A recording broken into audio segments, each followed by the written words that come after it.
Welcome to Starbound, where every star tells a story. In a galaxy teeming with conflict and despair, could humanity's darkest strategies turn the tide of an interstellar war? Let's get into the story. The Great Chamber of the Galactic Council was ablaze with holographic projections. Delegates from a dozen star systems argued in 100 tongues, their translated voices a cacophony that bounced off the metallic walls. Ambassador Lycetra of the Lyrian Collective swiveled her multifaceted eyes in agitation, the chitinous plates of her exoskeleton clicking softly. "Order! Order!" Her voice, amplified and pitched for maximum effect, cut through the din. "Our worlds are in flames, and we must act." The Karkorum delegate, a towering, insectile creature with serrated mandibles, hissed in amusement. "Act a little, Lyrian? Is that what you call this pathetic display? Your worlds burn because you are weak." A ripple of outrage crossed the chamber. The Lyrians were a peaceful species, known for their art and philosophy, not for war. But they were also one of the founding races of the Council, and their worlds were not accustomed to being reduced to ash. "The Karkorum will answer for this," Lycetra threatened, her voice trembling slightly. The insectile ambassador let out a rasp that served as laughter in his species. "Answer to whom? This council? Your armies are dust. Your fleets are scattered. There is no one left to answer to but us." It was true. The speed of the Karkorum onslaught had been breathtaking, as terrifying as it was strategically brilliant. They had refused to play by the Council's rules of engagement, preemptively striking Lyrian outposts before a formal declaration of war could even be transmitted. Lycetra felt a surge of despair. They had been too slow, too trusting of the peace their council had worked so hard to build. Now they were paying the price in Lyrian lives. "We are not yet defeated," she insisted. "The Orions fight with the strength of 10. The Valorians still hold their home system." "For now," the Karkorum sneered, "but their time will come, as will yours." His gaze settled on a section of the chamber that had remained conspicuously silent. A curtained alcove set apart from the raised tiers where the rest of the delegates gathered. Inside, shrouded in carefully cultivated shadow, was the delegation from Earth. Humans. "Perhaps your humans will save you," the Karkorum taunted. His voice dripped with derision. Humans were the enigma of the Council. They had only communicated through remote links for the few decades they'd been members, never sending a physical representative to the Grand Chamber. The Council knew little of the bipedal mammals beyond their seemingly average technological prowess and their unsettlingly expansionist tendencies within their own solar system. The humans had always been a wild card, unpredictable. Now it seemed the Council's very survival hinged on their next move. The silence from the alcove stretched painfully longer. Then came a single word, transmitted into the chamber in a low, accented voice, a voice the Council had never heard before. "Perhaps." A ripple of surprise echoed through the chamber. The Karkorum ambassador paused mid-hiss, his mandibles clicking open and shut in confusion. The other delegates stared in a mixture of horror and anticipation toward the curtained alcove. The human voice continued, slow and deliberate. "The Karkorum ambassador is correct. This council is weak. Its protocols, its traditions, these are relics of an age now devoured by war." Lycetra gasped. Never had a delegation, much less the enigmatic humans, spoken so disrespectfully in this hallowed hall. But there was a strange ring of truth to it. Had inaction doomed them all? "The Karkorum have played by their own rules," the humans said. "Rules written with the blood of your worlds. To answer them, to defeat them, we must cast aside the old ways. We must become something new." A figure emerged from the darkness of the alcove, stepping into the harsh light of the chamber. He was tall for a human, garbed in a simple utilitarian jumpsuit. There were flecks of gray in his close-cropped hair, and his face was weathered, marked with lines that spoke of a life lived outside the comforts of starships and climate-controlled habitats. "My name is General Marcos," he announced, his voice resonating in the vast space. "I speak for Earth." He fixed the Karkorum ambassador with a chillingly calm stare. "I assure you, the Karkorum's time is at an end." A wave of uneasy muttering swept through the chamber. Marcos's words were bold, arrogant even. Yet after consecutive Karkorum victories, there was a desperate hunger for such defiance coursing through the assembled delegates. The Karkorum ambassador's mandibles clacked angrily. "Empty boasts, little mammal," he sneered. "Your ships are primitive. Your warriors have never tasted battle on this scale." Marcos offered a mirthless smile. "Primitive, perhaps, but with a brutality you haven't begun to comprehend." He turned towards the rest of the council. "My proposal is simple. Grant Earth full strategic authority, place your forces, your shipyards, and the resources of your worlds at our disposal. In return, we'll show you what real war looks like." Lysatra's multifaceted eyes narrowed. This was madness. To place such trust, such power in the hands of a race they barely understood? But hadn't they already failed by trusting in the old ways? "We cannot," sputtered the Valorian delegate, a stout reptilian wreathed in swirling robes. This is a surrender." "It's a gamble," retorted Marcos, "but a gamble with far better odds than the path you're on now. We've studied the Karkorum. We know how their minds work, their tactics, their weaknesses. Now it's a question of whether you've got the stomach for what we'll have to do." His gaze swept over the council once more. "So the question is simple. Do you want to live, or do you want to die clinging to your precious traditions?" Silence settled across the chamber, a heavy blanket stifling the anxious murmurs. Lysatra felt a knot twist in her gut. To side with the humans was to abandon all she knew, to rewrite the very rules of this galactic society, and yet to reject them was to seal the doom of her world and countless others. The Valorian delegate hissed in indecision, his beady eyes darting between Marcos and the Karkorum ambassador. Even the Karkorum seemed momentarily taken aback by the human's audacity. Finally, a booming voice echoed from the Orion delegation. A warrior the size of a small shuttle encased in gleaming battle armor stepped forward. "The Orion clans have grown weary of this council's inaction," he declared, hefting a heavy, massive energy axe. "We will follow this human. We are born for war, and we thirst for the blood of those who have wronged us." An immediate chorus of hisses and growls rose from the surrounding Orion delegates, a bloodthirsty echo to his sentiment. The Orion fleet, though battered by the Karkorum assault, was still a force to be reckoned with. With their support, the tide of opinion began to shift. Lysatra weighed the risks, her heart pounding against her segmented thorax. The humans were an unknown variable, a desperate gamble, but they were, perhaps, the only gamble left.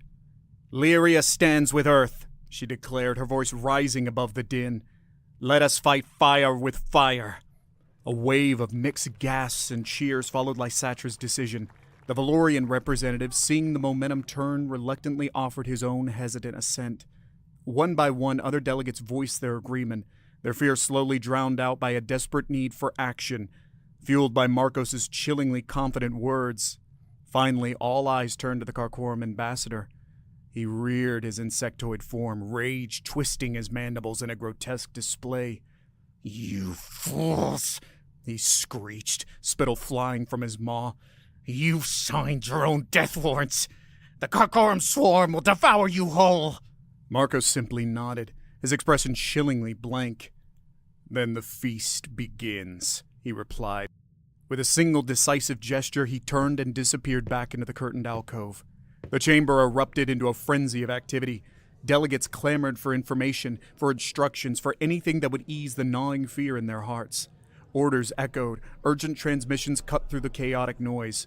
The vast machinery of the Galactic Council was shifting into a mode it had never known. Total, uncompromising war. And at the center of it all stood the humans, their sudden dominance as jarring as it was necessary. The question weighing on everyone's mind was the same. Had they unleashed a savior or a devil? Within cycles, Marcos revealed his strategy in a presentation that left the council delegates both horrified and perversely fascinated. The days of staged battles and formal declarations were over. There would be no quarter given, no prisoners taken. "This is about survival," Marcus declared, his image projected onto massive screens. "The Karkorum do not negotiate. They do not take pity. They simply eradicate. For them, this is an extermination, and we must respond in kind. Whispers of unease rippled through the chamber. This was not the war any of them had envisioned, but Marcos was relentless. "Target their brood planets," he commanded, his tone as cold as deep space. "Cut down their supply lines, strike their fleets mid-warp, leaving them adrift in the void. Turn their own technology, their own ruthlessness against them." The humans had spent those initial hours analyzing every scrap of data available on their new enemy. They'd pinpointed key logistical hubs, dissected Karkorum communication networks, and identified the biological vulnerabilities concealed within their armored carapaces. Lysatra's mind raced.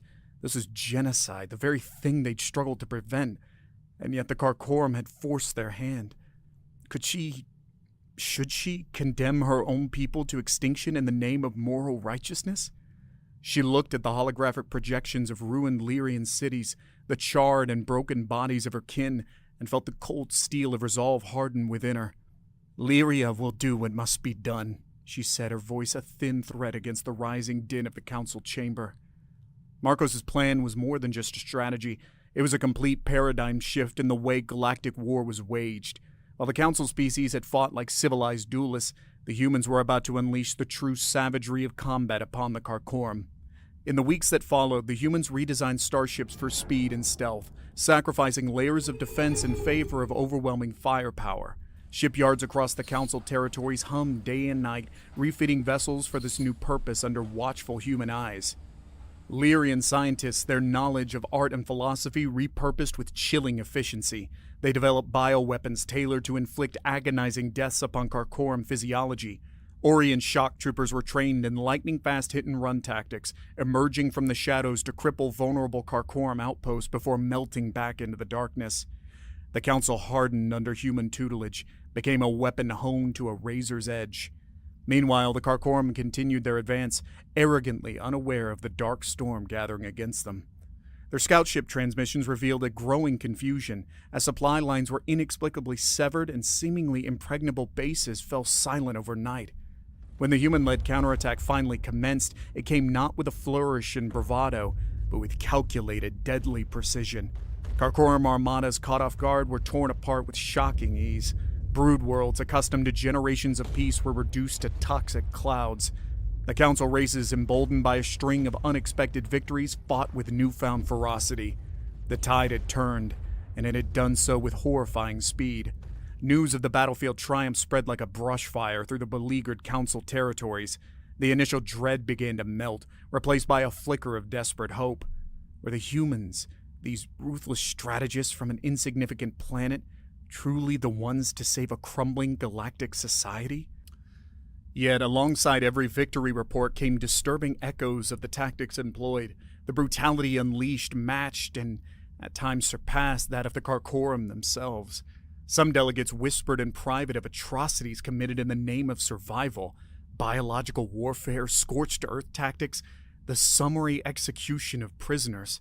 The council chamber, once a place of debate and diplomacy, became a tense war room. Hollow projections of battlefields flashed constantly, and updates came in a relentless torrent, punctuated by the dry, emotionless voice of General Marcos. The humans were winning, yet the cost seemed to grow with each passing cycle. Lysatra found herself caught between the pride of her people's newfound strength and the chilling unease about the monster they had helped create. Had they bartered their principles to save their lives? What would they become once the Karkorum threat was finally eradicated? The Karkorum, caught in the vice grip of the humans' merciless strategy, scrambled to counter these unfamiliar tactics. They rushed to safeguard their brood worlds, pulled back their advanced forces to consolidate their defenses. Yet for the first time in this devastating war, the once invincible Karkorum were the ones reacting, always a step behind their newfound nemesis. As the war shifted in the Council's favor, a new dynamic emerged within its hallowed halls. The humans' grip on the strategic planning was unbreakable. Marcos stood at the center of it, an enigmatic figure who neither sought nor welcomed praise, merely laid out ruthless plans that seemed to ensure victory. Lysatra found herself both drawn to and repelled by the human general. There was a single-minded intensity to him, a chilling clarity of purpose. He made decisions that would have brought ruin to the careers of any other council leader, yet results seemed to vindicate his brutality at every turn. While the delegates argued and debated, though now with far less vigor than before, Marcos simply acted. It was as if he recognized that survival in this new era depended less on consensus and more on bold, even monstrous actions taken without hesitation. This shift in power, though unvoiced, was felt by all. The Council had become less of a governing body and more of a vehicle for the humans' war machine. The Galactic Alliance, once a symbol of peace, was morphing into something darker, more pragmatic. Even so, victories continued to pour in. The Karkorum facing an unexpected ferocity from their prey. They found themselves pinned back, their lines collapsing. For the first time in generations, fear echoed in their communications, an alien concept to this warrior race.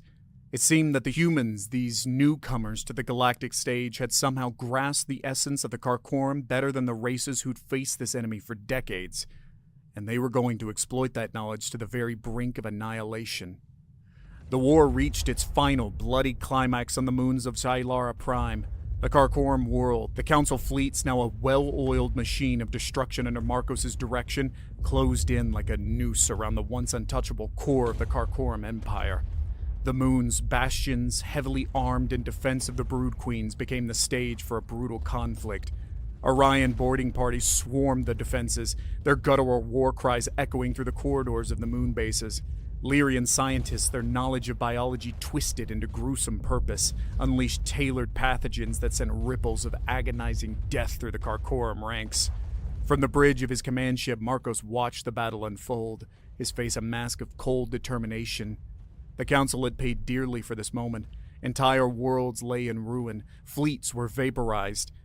Now, it was time for the reckoning.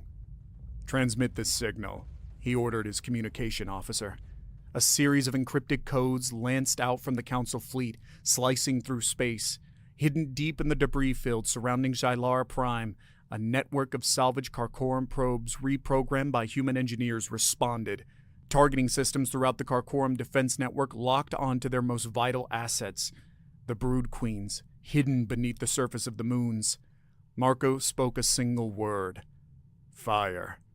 Beams of concentrated energy tore through space, striking the moons. The ancient rock fractured, collapsing inward. Deep within the birthing chambers, precious Karkorum queens, the very heart of their species' survival, were incinerated in blinding flashes of light.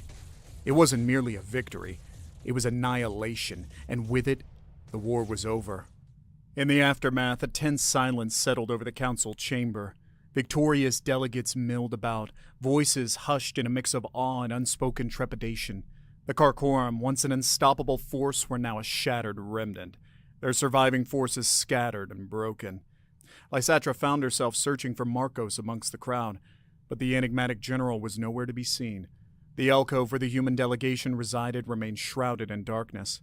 Had the man who had orchestrated this terrible victory simply vanished?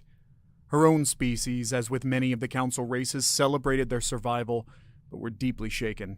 She could feel it in their hushed tones, in their haunted gazes, as though they mourned not just for their fallen, but for something else lost along the way, something vital to the soul of their once peaceful alliance. As the clamor of celebration grew, a dissonant note struck Lysatra. A single booming voice arose from the Orion delegation, a voice she recognized as the clan leader who had first rallied behind Marcos' ruthless strategy. "The Council is weak," he roared, brandishing his bloodied energy axe. "The humans have shown us true strength, true power." A wave of agreement rippled through the Orion ranks, mingled with unease from other delegations. It was a chilling echo of the Karkorum ambassador's words, spoken not so long ago in this very chamber. "And," the Orion continued, "power should be its own reward." He fixed his gaze on the curtained alcove. "The humans have saved us. Now it is time for them to lead us." A collective gasp filled the air. The Orion's words were like a firebrand thrown amongst kindling. For cycles, an unspoken fear had lurked beneath the surface. What would happen when this war, fought under the banner of survival, was finally over? Who would truly hold the power? Other Orions took up the rallying cry, voices booming with a thirst for dominance that had been dormant for far too long. The Valorians, their eyes narrowed with suspicion, began murmuring amongst themselves. Even amongst the Lyrians, Lysatra saw a flicker of ambition and some tempered by a far deeper horror. Had they merely traded one monstrous threat for another? Suddenly, the curtains of the alcove were thrust aside. Marco stood framed in the opening, but it wasn't the same man who had stood there weeks ago. The weathered face was now etched with a deep exhaustion, and there was something haunted in those cold eyes. "No," he said. His voice, normally so strong, echoed feebly across the vastness of the chamber. "The humans will not lead you." A surge of disappointment rippled through the Orion delegation, quickly replaced by simmering anger. "Coward!" the clan leader spat. "You've tasted power. You will not deny it." He hefted his weapon threateningly. Marcos met his gaze, sadness now mixing with the weariness in his eyes. "We've tasted blood, Orion. Power built on the bones of billions is no power at all. It is a curse." He paused, his voice barely a whisper. "And we carry that curse for all of you now." With that, he turned his back on the chamber, disappearing once more into the shadows of the alcove. The humans had left the stage, but the play was far from over.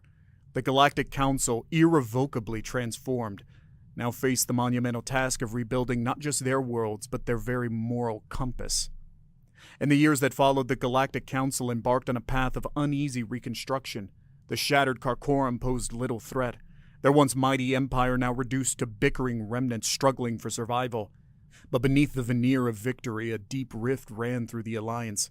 The Orions, emboldened by their military prowess, openly challenged the Council's traditional structure. They pushed for expansion, for the subjugation of lesser races, for a new age of galactic dominance with themselves at its forefront. The Valorians, scarred by war, preached caution and a return to the old traditions, but their voices seemed weaker each passing cycle. Lysatra, now a prominent voice on the Reformed Council, found herself caught in the crossfire. She had seen firsthand cold efficiency of human strategy, the seductive allure of pure, unyielding power. Yet she also carried the chilling memory of the final moons of Xylara Prime, incinerated, extinguishing the heart of a species. There must be another way, she thought, a balance to be struck. Then came the news that startled them all. A human vessel had arrived at the edge of Council territory, but this time it didn't carry a general or a strategic plan. It carried refugees, survival from Earth's own tumultuous expansion throughout their solar system. They bore tales of the societal cost of relentless conquest, the marginalized, the exploited, the cycles of violence that sprung from the pursuit of absolute dominance. These humans didn't speak with the cold detachment of Marcos, but with the passionate sorrow of those who had seen their own world brought to the brink by the hunger for power. Their arrival ignited a fierce debate within the Council. Could these refugees, voices from the heart of a species that had saved them, also hold the key to preventing their own self-destruction? Lysatra and a growing number who shared her fears believed so. Others saw it as a ploy, a sign of weakness on the part of the humans. The Galactic Council, once a beacon of peace, had become a battleground of ideologies, a grim reflection of the war they had so narrowly won. The future hung in the balance, as uncertain now as it had been during the darkest days of the Karkorum onslaught. But this time, the enemy they faced did not lurk in some distant star system.